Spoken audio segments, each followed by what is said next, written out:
Hello everybody, this is OSS Team Week 2. We got another demo for you Friday. First we'll start with Devin. Hey everybody. I'm going to be demonstrating some worker-to-worker communication in full table subscriptions. This builds on top of the QST, which then further builds on top of the worker-to-worker stuff that Nate has recently contributed. Make sure I can share my screen here. And there we go. Is everybody able to see my window? Yep. So Nate's code recently landed, and I've written a very small wrapper around it called Barrage Tools just for demonstration purposes. But if you think about Parquet tools or CSV tools or where Kafka tools, it's kind of that same idea. We want to create a source table from somewhere else, and in this sense, it's going to be from Barrage or another worker. So I've got a remote gRPC API server running by itself in the Google Cloud.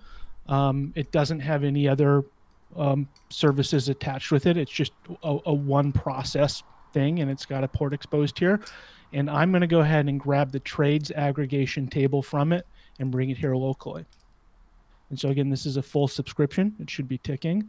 We'll go ahead and run it. Hopefully my network is working right now. And bam, there we go. So this is, being pulled in from, I'm on the West Coast. This is being pulled in from Iowa, and it's ticking right here, right in front of me. So let's advance this example a little bit. Let's say we wanted to filter this table.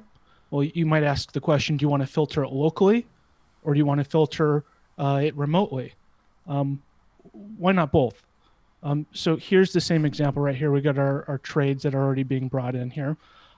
If you wanted to filter it locally, you can just treat it like a normal table and filter it like this. If you want to filter remotely, you can just apply the same logic, but before you send it to the server. So again, this is going to apply the filtering locally, and this is going to apply it remotely. The same logic right here. So we'll go ahead and run this right here. And so this is just filtering down to BTC USD. It's also doing a formula column, and then it's sorting it. And so if we pull these side by side here, we will see that they're both ticking right here. They don't necessarily need to be in lockstep, but they both represent the same data and the same formulas and the same filter. So there we go. That's one remote worker. But what about if we wanted to talk to another remote worker at the same time? Let's go ahead and close these tables first. Clear our screen here. So we pulled in traits. Let's pull in quotes. And this is a different IP address. So this is a completely separate machine somewhere off in the Google Cloud, halfway across the country from me. We're going to do the same thing. We're going to pull in a quotes table, and we're going to filter it locally, and we're going to filter it remotely. Just run all of this. So there's our remote filtered version. There's our locally filtered version. And here is the unfiltered version right there. And so you might ask how, what's backing this? It doesn't really matter. Like as a client, you're getting your table. You don't care how it's constructed on the back end. And that's kind of the magic of subscribing to these types of tables. And of course, so we're pulling in data from two different IP addresses here. Let's pull this up again, just to show you side by side. One IP address right here and a separate IP address right here. Let's go ahead and join those tables together locally, because you can't join them together remotely because they're on separate workers. So we can go ahead and do a join here, and that is how we bring together quotes and trades from two separate servers and join them locally. If you are interested in what's actually running on the remote servers, you may have been able to guess because you might have seen some code like this before. We are pulling from our demo Kafka instance for the quotes and for the trades as well. So this is what's actually running on the remote side. You can see we have a trades aggregation table here, and we have a quotes table here, which match up with the names we pass in when we're requesting the stuff. So that's worker to worker. All right. Well, That's very cool. exciting. Very nice, Yeah. Devin. Yeah, that was very cool. It's very cool. Wow. All right. Cool. That'll be useful. Going on to the next one, we got Jiangfeng. All right. I pray to God that my environment is good. Yeah, it's a tough act to follow.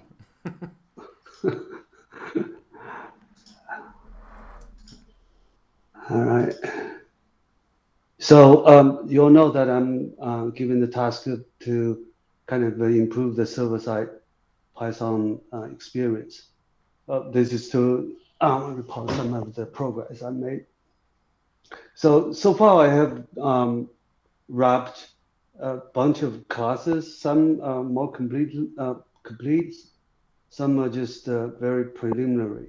So in this example, I'm going to show you that I have wrapped the latest read CSV implementation by Devin in this new Python package I temporarily named Deephaven 2. And also I have created some types wrapper, some very simple table wrapper. So if I run this script,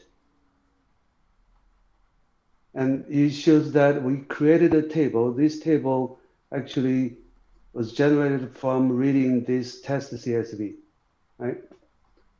This is nothing exciting, but there is something I did to improve the exception reporting in this package. So if I run this script, which will cause an exception, and you can see here, I actually report the root cause of the exception right up front. So you don't have to go through the pages of exceptions to find the root cause of it. Another example here is if in your script you try to catch the exception, I give you kind of 4 ways to drill down the exceptions. The first one, you will just get a simple string but telling you the root cause. And if you just want the root cause, that's the property you can use. You can also have a compact traceback. And lastly, you can have the full traceback if you really need it. So let me let me just clear this.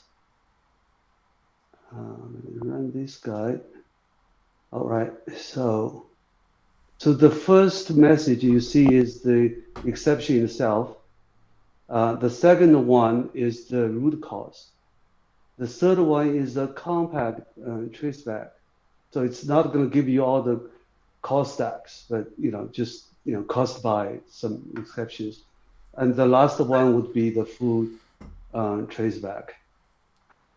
So let me do another one for you. So and this actually works on, I think, all the exceptions that's thrown by the server.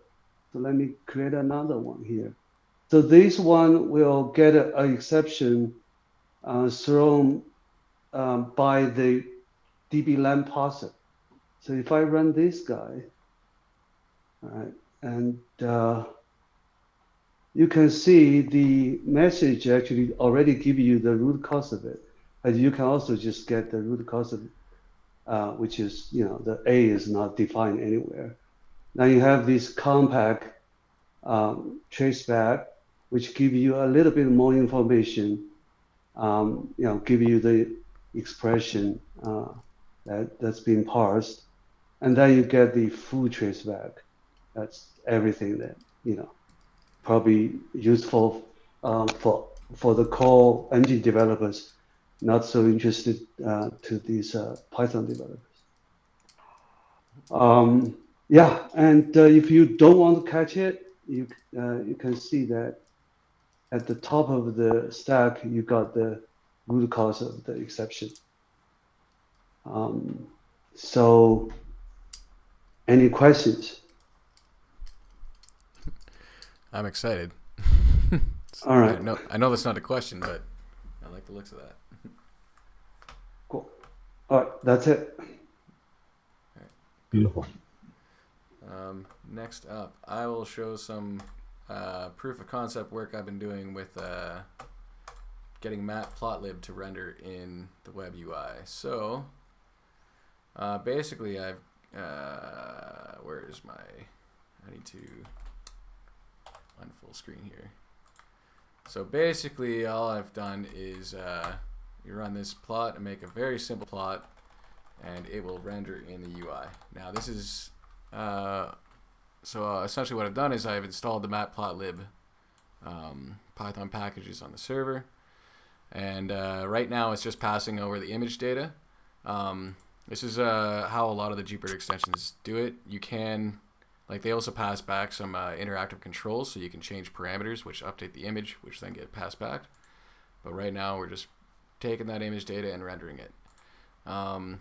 Ideally, I want to make this so that we can develop our own extensions, similar to Jupyter extensions, where you write a server-side extension and then write a client-side extension, and then you can render whatever you want in here.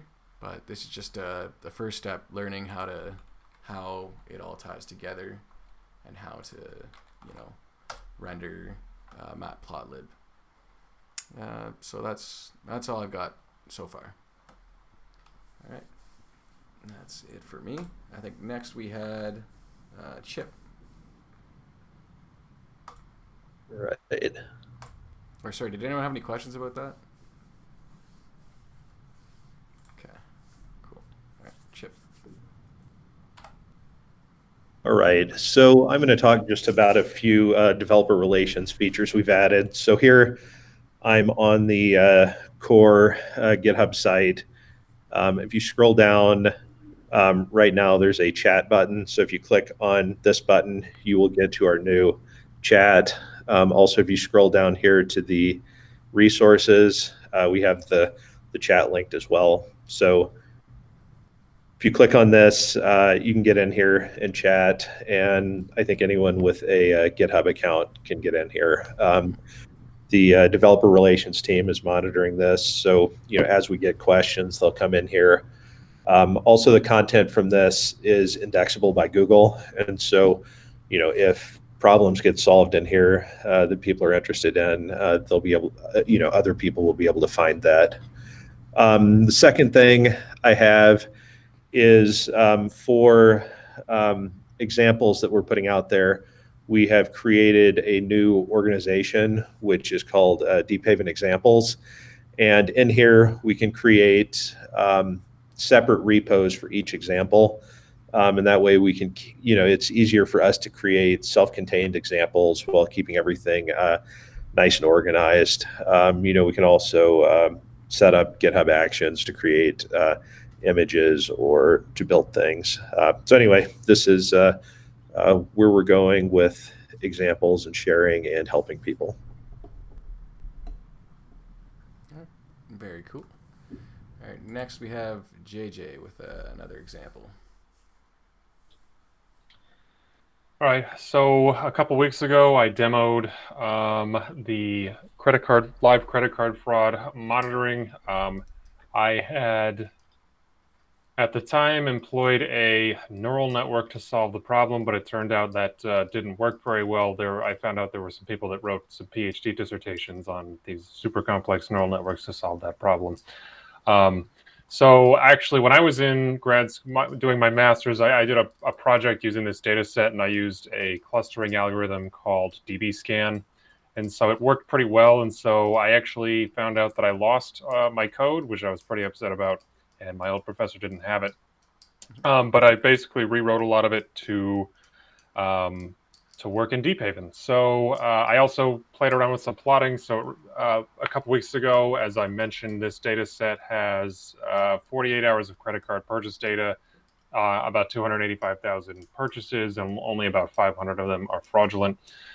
So the notion of DBSCAN is that it places objects into clusters of an arbitrary shape and size based on the number of neighbors they have in a given radius. And so the idea is that a fraudulent purchase is a spatial outlier amongst its valid counterparts, which is kind of a naive notion, but it turns out to work pretty well. So here's some histogram plots that you can that I've made for 3 different columns. Like I said, with 28 columns, these are columns 4, 12, and 14. And the blue here are the valid purchases. These are the distributions of purchases for each of these purchase metrics, the second and the third. And we can see that these distributions are different enough that a lot of the fraudulent purchases are likely to fall outside of the spatial boundaries of a valid cluster. And actually, vendors, I'm really happy that we have Matplotlib integrations being done, because I have some Matplotlib figures that I'd really like to integrate into a blog post for this. So I've already written the first part. I've already run the first part, which does the static stuff. It takes about 30 seconds and predicts 4 hours worth of this data. The next time I run it, I do it for the following 4 hours, exactly 1 day after the first 4 hours that I use it on. And we get, again, predicted fraud in a live table. And so this time around, as opposed to missing all of the fraud, there are 45 total fraudulent purchases over the course of those 4 hours, and this one hits 33 of them. So, how many false positives are there? Actually, let me bring up a figure that I would like to. This is one of the figures that I would like to bring into a blog post. This is a 3D scatter plot of the 4 hours of data. So the dark blue, that big blob in the middle, are the valid purchases that DBSCAN gets correct. The red are the fraudulent purchases that DBSCAN gets correct.